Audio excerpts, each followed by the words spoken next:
Hello. Notoriously the least difficult start, the Winter is Coming challenge features a snowstorm. Now begins a never-ending blizzard. Our character, Gerald McWilliams, has all of the positive traits. This won't make matters easy because our stats are starting off low, but he is open to growth, and with a little training he can open doors. We will now endeavor to weather the winter. The real challenge of this scenario is going to be the cold. The cold and keeping quiet. I close the curtains, and we learn like a sponge. Knowledge. All knowledge is power. The world has gone to shit. Zombies roam freely, and it's my job to make Gerald safe. But we're going to need warm clothing to survive, and so we creep across the street in the snow, for a down jacket waits. I find my first target, and I dispatch it. Gently go into that good night. I move my body carefully, and I discover more books. I discover food, and I flicker the lights. A needle, though most of the world is empty from the apocalypse. With that, we cross the neighborhood on foot. We lure the enemy. We fight, and we win. I've found a van that suits me just right. Gerald McWilliams is like enhanced Gerald Williams. Younger. More flannel and literary. He is a Gerald. Some might call him the heir of Gerald. And he's not ass. He's not complete ass to begin with. He actually has some good qualities. He's strong, he's mean, he's aggressive, and he's dirty. He's really good. And he has something that Gerald Williams doesn't have. A watch. It took me 6 months to find a watch before. Now I found 2 in the first 10 minutes. Gerald Williams will be able to hotwire cars in short order. And oh god, we're saved. I found the car key. And with that, we can actually start the car. Not even 10 minutes into the video and I already have a car. You see, Gerald McWilliams has advantages. Fate smiles upon him, but not all the time. Gerald McWilliams escapes. He's a survivor, killer, and he runs away. We can escape over fences, run through backyards, and hide out in the lesser-known parts of civilization. For what makes Gerald Williams stand out is his dynamism. He is slippery and very difficult to get a read on. Already we've taken just a few steps on this spiritual journey and he's put up appreciable progress toward his first level of gains. And despite the fact that the world is ravaged by zombies, I sup the taste of victory. For Gerald McWilliams, he steals people's clothes. He's always hungry. He's never short on breath, except as it happens right now. He solves problems inventively.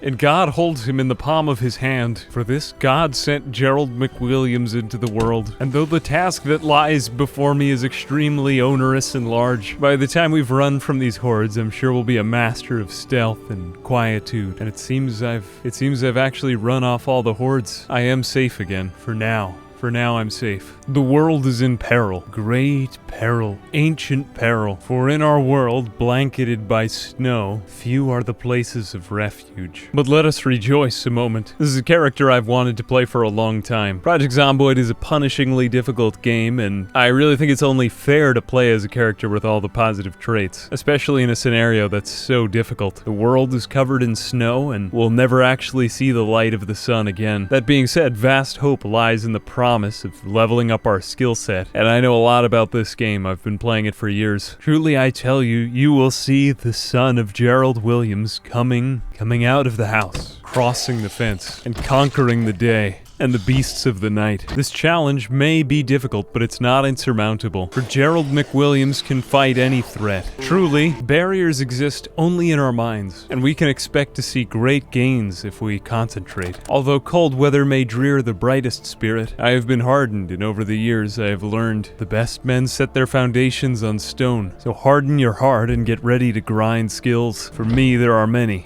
So despite large zombie populations, Gerald McWilliams will actually be able to sleep in town, stealthy and hidden by the snow. It's getting late on the first night. It may be July, but it's actually a blizzard, and we can sleep on a normal sleeping schedule. But he's a fast sleeper, and he's early to rise. Woe be to that long-lost, forgotten summer's day. And this is the latest dream I ever dreamt. The world outside has changed. Now we can really set out and structure our days. A safe house. This might be salvation. We need weapons. We need clothing. We need food. We need all the necessities of life. So quietly stalking, I make my way into the house. That's one. A hoodie. Now I am covered. Some ammo. The spoils. Might actually not be a bad house to hole up in for a while. It's boarded and safe for now. There are long socks and a handbag. Actually, that's all that I've got. I have a handbag. I'll just put all of this ammo in the handbag. I can hardly believe it. 3 boxes of shotgun shells in a handbag. Well, I can drink some water. But for now, we sojourn in the dark world. I'm still not covered enough to stay out for a long time, and I'm pretty hungry too. But I think I know a place to get outfitted just right to start, and I can use the cover of the snow to stay quiet. Now, normally in Project Zomboid, stealth does hardly anything, but if we have the cover of winter, we can actually use stealth to our advantage. I can duck out and avoid hordes quickly, and I can quietly make like a shadow, darting my way from house to house. And though there may not be anything in the houses, I'm sure we'll find some good stuff eventually. After all, we have a whole world in front of us. With the snowstorm, we can actually use stealth to make our way quietly from building to building. And I bet you I can get into Cortman Medical undetected, so quietly, carefully making our way over. We stay hidden by the wall, and gently, quietly we clear the glass. We reclaim what's ours, wear a medical coat, we grab a revolver, and slip safely inside, taking antibiotics, anything we can use. All of this, sanitizing, and reclaiming the world. A leather jacket. We'll need this. Now I am safe. It's just what I needed. Here we are. I could never find one of these in my last playthrough. Well, that's goodbye handbag. I start a new life today. Today I begin my life as a survivor. The world is now a forgotten place, and it's up to me to use what remains to reclaim it.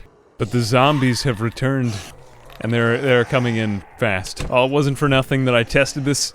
It's time to jump out the window. It's back out into the wilderness for me, but now I'm more well equipped. And I'm not actually even cold anymore. I'm layered enough that I feel warm. Can I ask you a question? Have you ever really wanted the apocalypse to happen? Have you wanted to carry all of your tools on your belt, in your back? Have you wanted to see your skills in numbers? Then join me right now as we grind out all of our skills. I'm going to spend the next few minutes getting the next level of sneaking. As it turns out, you can just walk in a circle near some zombies, and then that will give you the next level of sneaking. That and light-footed. So here, we'll level up, and one more time. And this basically means that we'll just be quieter around zombies as we make our way through Muldraw. I'm gonna keep investigating these houses. Unlike in my previous series, I actually expect I'm gonna be able to make my way through Muldraw because, well, the coverage of the snow and my light-footedness will let me traverse the entire city. We can fight off whoever we meet, and we can actually develop as a character while in civilization, unlike Gerald Williams. Gerald McWilliams stands a fighting chance. He's strong, he has butter, he has military desert boots, gloves, and now we're actually looking far more well-equipped than we started. Tons of food to be had around, matches and other survival equipment. I think our chances are looking pretty good here. Unfortunately, we can't find any real weapons, so it's plank time. I'm gonna go ahead now and make a conjecture that I'll be just fine out here. Now, I'm going to say this right at the outset of this video. My favorite exploit, the worm-eating exploit, has been largely patched out of the game. So now I have to find more canned foods. I imagine we won't have such a problem with this since we've found so many already, but we need to sustain a decent weight so we can stay strong. A police officer. We can take all of this stuff. I do miss the police deputy jacket. But this isn't Gerald Williams. This is Gerald McWilliams. There's nothing to say that he can't wield these weapons, though. I'm gonna go ahead and attach a gun to my holster. This is a pretty quiet weapon, the M36. But if I need it in a pinch, it is an escape. Until then, we carry on in the snowy wastes. There's a lot to be explored here, and I just hope to get somewhere warm before nightfall. We can take them out, indoors or out, no matter the spacing. A large group or small, no one stands a chance against Gerald McWilliams at all. In secret, in death, in quiet and cold. Here we are, another house. A shotgun. I've been desirous of this. We'll be able to engage in a lot more stealth tactics with this snow, though I'm going to need to draw off bits of this horde at a time. That was too much. Still, the houses are open, and I am very strong, smart, deadly, powerful. And now, I seem to be the owner of a shotgun. I've never found so many weapons in the first 10 minutes of a series. We can actually start to experiment with the firearms tree because he's gonna have a lot of it. We'll have a lot of opportunities to grow here. But until then, I do expect kitchen knives, machetes, and all kinds of other junk to keep me going. I am the winter warrior, the gainer of skills, the washer of clothing, and I do ads for men's shaving commercials. I'm resourceful, and I'm getting extremely tired. It's been another long day, but we've found lots of items. To be exact, we now have one M36 revolver, one JS-2000 shotgun. We have a holster to carry one of our weapons, a big hiking bag with a whole bunch of other crap in it, and just an ass ton of other weapons and sharp things to hit people with. Along with that, we just managed to find a lot of ammo, luckily, from the beginning. I'd say that we're in good hands. We're in good hands to start. I just need some sort of face covering, and I need to eat an entire stick of butter to keep my weight up. We've been doing a lot of exercise, so it's definitely gonna keep our weight down for a while. It's time to eat that butter. Just eat that butter. There we are. Now our weight is restored. We've already killed 71 zombies, and we've been alive for only a day and a half. But it's time for bed now, and sleep takes me. When we wake up, the world is still an ice cube, as it will be forever. It's time to chart out a plan. There's a lot of good places to go, but I'm gonna need to maintain some stealth and clear out a few areas if I want to obtain one of these warehouses. I can't just be running in like a madman as I did before. God damn it. You know, I've always wanted to have cool stuff in Project Zomboid, and I never seem to be able to get to the interesting areas. So for now, let's creep out of our home and make our way over to the small warehouse. It should have enough industrial equipment to keep me defensible. A bastion of strength, a tower of terror. And so retracing our footsteps back through the neighborhood, it's actually kind of quiet and mysterious out here. We'll hop our way back through the fences and hide out in those lesser known parts of the world. I'm getting better at disappearing by the minute, using the tree line and making my way back quietly. All it takes is a little quietude, cultivated patiently, honed and practiced over time, and a stealing away into the foggy morning. There are some places that are lesser known still, and curiously enough, a few unclaimed cars here.